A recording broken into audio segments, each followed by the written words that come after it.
ശ്രീലങ്കയ്ക്കെതിരായ പരമ്പരയിലെ മൂന്നാം ട്വൻ്റി-ട്വൻ്റിയിൽ ഇന്ത്യൻ വനിതകൾക്ക് 8 വിക്കറ്റിൻ്റെ മികച്ച ജയം.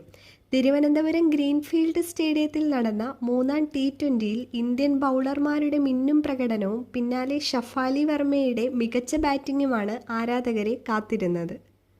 ടോസ് നഷ്ടപ്പെട്ട് ബാറ്റിംഗിനിറങ്ങിയ ശ്രീലങ്കൻ വനിതകൾ നിശ്ചിത ഓവറിൽ 7 വിക്കറ്റ് നഷ്ടത്തിൽ 112 റൺസ് നേടി.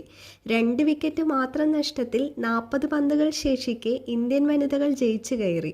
42 പന്തിൽ നിന്ന് 11 ഫോറും 3 സിക്സും സഹിതം 79 റൺസ് അടിച്ചെടുത്ത ഷഫാലി വർമ്മയാണ് ഇന്ത്യൻ ജയം വേഗത്തിലാക്കിയത്.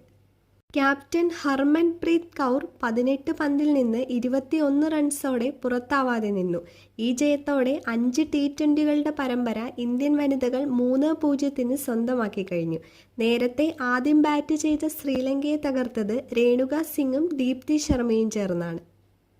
രേണുക സിംഗ് 4 ഓവറിൽ 21 റൺസ് മാത്രം വഴങ്ങി 4 വിക്കറ്റ് എടുത്തു.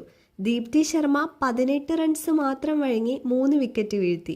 മത്സരത്തിൻ്റെ ഒരു ഘട്ടത്തിലും ശ്രീലങ്കൻ വനിതകൾക്ക് ഇന്ത്യക്ക് മേൽ സമ്മർദ്ദം സൃഷ്ടിക്കാനായില്ല. പന്തുകൊണ്ട് രേണുക സിംഗും ദീപ്തി ശർമ്മയും തുടങ്ങിവെച്ച ആധിപത്യം ബാറ്റുകൊണ്ട് ഷഫാലി വർമ്മയും തുടർന്നതോടെ ഇന്ത്യ അതിവേഗം ശ്രീലങ്കയെ മറികടന്നു.